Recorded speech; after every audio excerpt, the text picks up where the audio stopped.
Ragam kabar berita sore.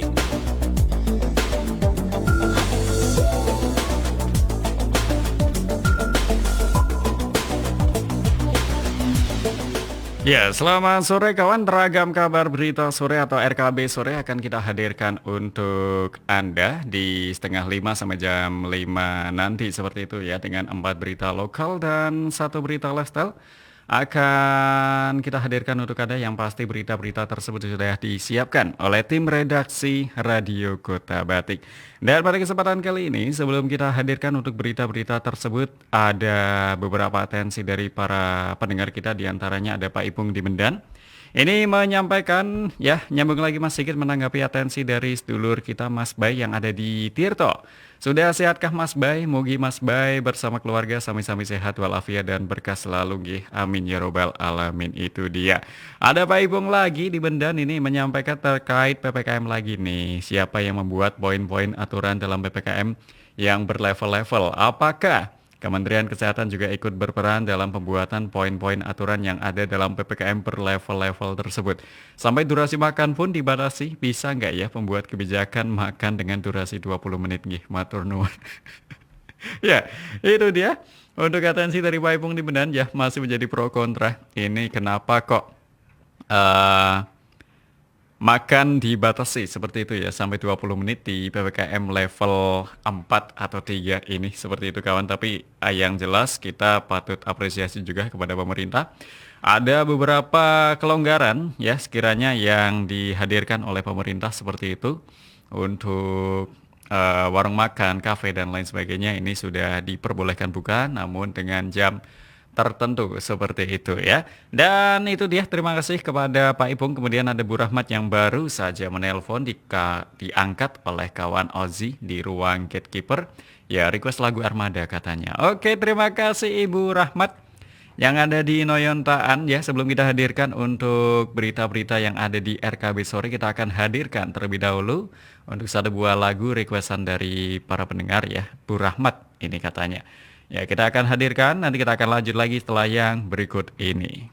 Ada Armada kawan dengan Harusnya Aku yang di sana ya. Ini menemani perjalanan Halo Kota Batik kita pada sesi RKB do sore ya. Dan terima kasih untuk kesemuanya yang masih mendengarkan di FM 91,2 Radio Kota Batik News Interaktif Solutif. Kita akan langsung hadirkan kepada Anda ini berita pertama dan kedua. Ada 1.100-an ibu hamil akan jadi sasaran vaksinasi pada Agustus. Kemudian berita kedua, masyarakat dihimbau manfaatkan pembebasan denda pajak kendaraan. Seperti apa informasinya? Ini dia untuk Anda.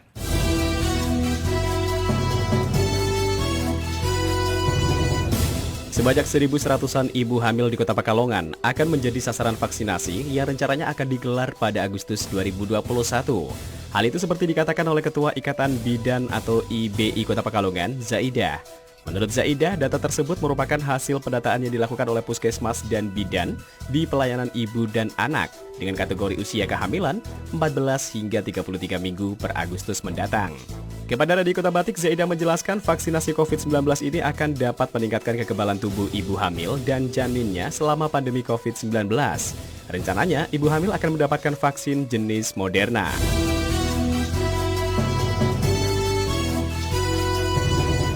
Masyarakat Jawa Tengah khususnya Kota Pekalongan diimbau untuk segera memanfaatkan program pembebasan pajak kendaraan bermotor yang telah diluncurkan oleh Gubernur Ganjar Pranowo melalui Bapenda Jawa Tengah. Penghapusan denda tersebut merupakan langkah tepat dari Pemprov Jateng untuk membantu masyarakat terdampak sehingga meringankan beban dari segi perekonomian. Kepala Unit Pelayanan Pajak Daerah UPPD Kota Pekalongan Hairunisa kepada Radio Kota Batik mengatakan, program pembebasan denda pajak tersebut diberlakukan pada 6 Mei hingga 6 September 2021.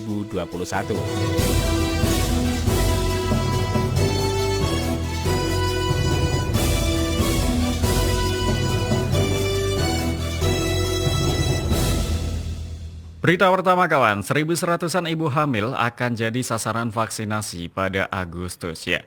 Ini Zaidah mengakui bahwa selama ini ibu hamil di Kota Pekalongan sangat kooperatif dengan apa yang disampaikan oleh bidan sehingga pihaknya berharap saat pelaksanaan vaksinasi Agustus mendatang mereka antusias untuk mengikuti. Kemudian berita kedua, masyarakat dihimbau manfaatkan pembebasan denda pajak kendaraan. Hairunisa mengajak masyarakat sebagai wajib pajak agar memanfaatkan pembebasan denda pajak kendaraan dengan mendatangi Samsat setempat pada saat jam pelayanan dibuka. Itu dia kawan, dua berita ya sudah kita hadirkan untuk Anda di RKB Sore. Dan nanti kita akan hadirkan untuk berita ketiga dan keempat, yaitu Mensos Risma, evaluasi penyaluran BPNT melalui e-warung. Kemudian selama PPKM, pembuatan paspor ditutup sementara. Nanti kita akan lanjut lagi setelah yang berikut ini. FM 91,2 Radio Kota Batik. News interaktif solutif.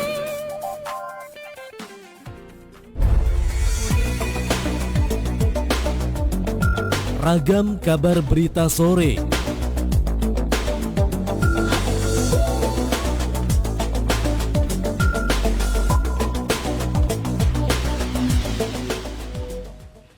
Selamat sore kawan, untuk kembali ya kita akan hadirkan untuk berita-berita yang ada di RKB Sore, ragam kabar berita sore. Kita tadi sudah menghadirkan untuk berita kedua dan ketiga dan pertama dan kedua maksudnya ya.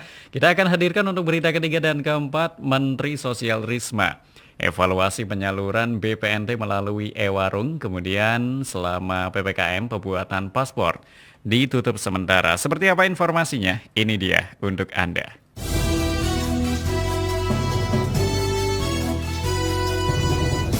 Menteri Sosial Republik Indonesia Tri Risma hari ini melakukan kunjungan ke daerah Bugisan, Kelurahan Panjang Wetan, Kota Pekalongan untuk meninjau langsung penyaluran bantuan sosial tunai atau BST serta mengecek pelaksanaan bantuan sosial lain yang diterima para penerima manfaat. Selasa 27 Juli 2021. Dalam kesempatan itu, Mensos Risma juga melihat langsung para penerima manfaat bantuan program non-tunai atau BPNT, di mana mereka mendapatkan bantuan Rp200.000 yang digunakan untuk ditukar atau membeli sembako di e-warung setempat. Melihat kondisi di lapangan, Mensos Risma menilai harga sembako komoditi telur ayam yang ada di e-warung seharga Rp25.000 per kilogram. Lebih mahal daripada di pasaran yang harganya di kisaran Rp21.000 hingga Rp22.000 saja. Untuk itu, Mensos mengatakan bahwa Kementerian Sosial sudah menyiapkan sistem bekerja sama dengan Bank Indonesia dan Otoritas Jasa Keuangan atau OJK, agar ke depan para penerima manfaat bisa membeli sembako di mana saja dan tidak harus di e-warung sehingga harganya bisa bersaing di pasaran.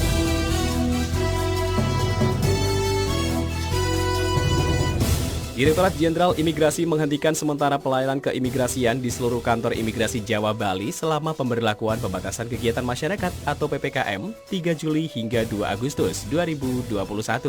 Saat dikonfirmasi Radio Kota Batik, Kepala Dinas Penanaman Modal dan Pelayanan Satu Pintu DPM PTSP Supriyono membenarkan hal itu.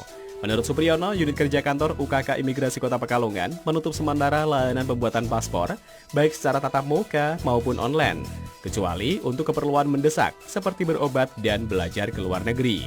Supriyono menjelaskan untuk pendaftaran kebutuhan mendesak terlebih dahulu konsultasi ke nomor WA 0811 2622 121 dan mengisi pendaftaran secara online melalui aplikasi pendaftaran antrian paspor online atau APAPO. Adapun untuk wawancara dan perekaman data dilakukan di kantor UKK Imigrasi kelas 1 non-TPI Pemalang.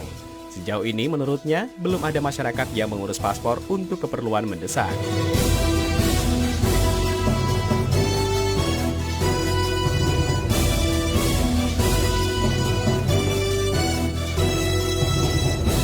Oke, berita ketiga kawan, Menteri Sosial Tri Risma hari ini mengevaluasi penyaluran BPNT melalui e-warung. Mensos Risma menyebutkan e-warung harus bisa bersaing dengan warung biasa agar penerima manfaat bisa memilih harga dan jenis sembako yang sesuai, di mana persaingan itu adalah hal yang biasa dalam dunia perdagangan. Kemudian berita keempat, selama PPKM pembuatan paspor ditutup sementara, Supriyono mengungkapkan penghentian sementara pelayanan ini nantinya akan dievaluasi dengan memperhatikan perkembangan kasus COVID-19. Itu dia kawan, 4 berita sudah kita hadirkan untuk Anda seputar berita Kota Pekalongan dan sekitarnya. Dan nanti kita akan hadirkan untuk satu berita lifestyle, yaitu Hari Hepatitis Sedunia 2021. Ada 4 hal yang perlu kita harus ketahui. Seperti apa informasinya nanti kita akan hadirkan setelah pariwara berikut ini. Jadi tetap di FM 91,2.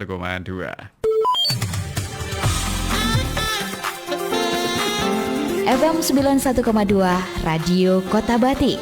News interaktif solutif.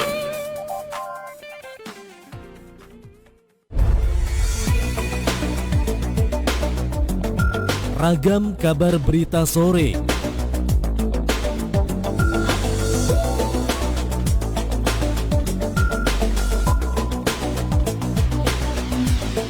Ya, terima kasih untuk Anda kawan yang masih setia di FM 91,2 Radio Kota Batik, News Interaktif Solutif. Dan pada kesempatan kali ini masih di sesi RKB Sore, kita akan hadirkan untuk satu berita lifestyle, yaitu Hari Hepatitis Dunia 2021.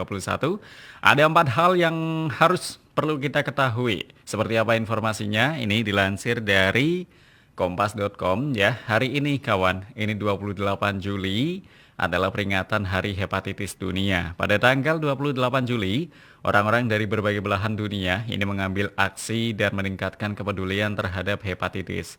Dan apa saja yang perlu kita ketahui tentang peringatan ini? Yang pertama adalah 5 virus utama hepatitis. Melansir laman Aliansi Hepatitis Dunia, hepatitis adalah peradangan hati yang paling sering disebabkan oleh infeksi virus. Ada 5 virus utama hepatitis yang disebut sebagai tipe A, B, C, dan D, dan E.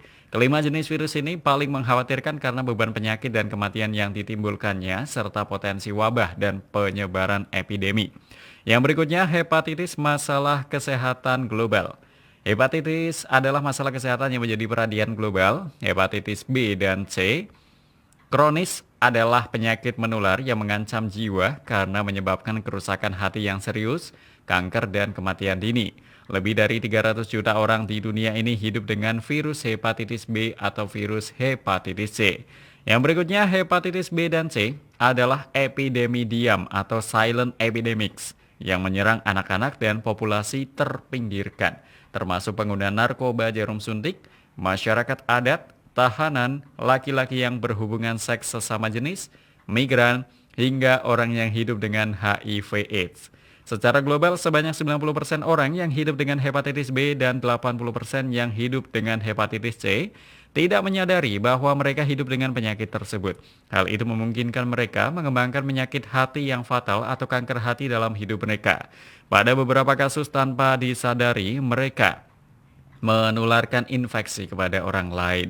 Yang berikutnya apa? Membangun kesadaran. Dengan tersedianya vaksin dan pengobatan yang efektif untuk hepatitis B dan obat untuk hepatitis C, penghapusan virus hepatitis C dapat dicapai.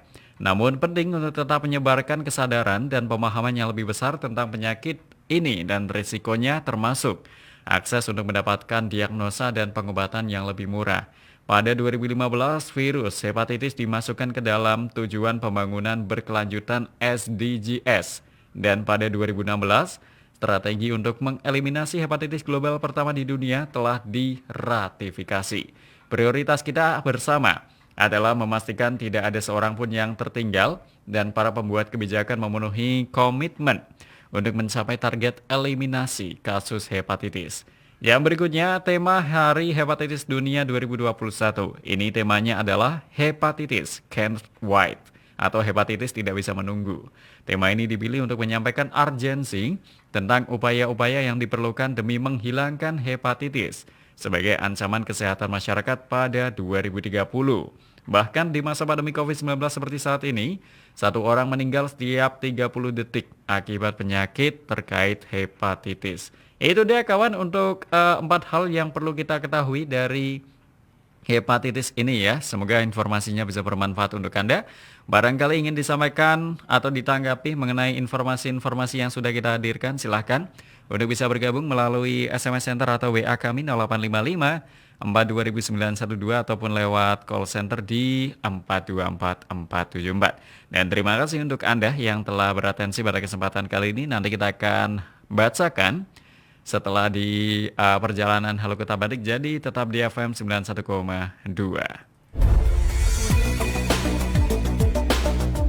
Baru saja Anda ikuti Ragam Kabar Berita Sore.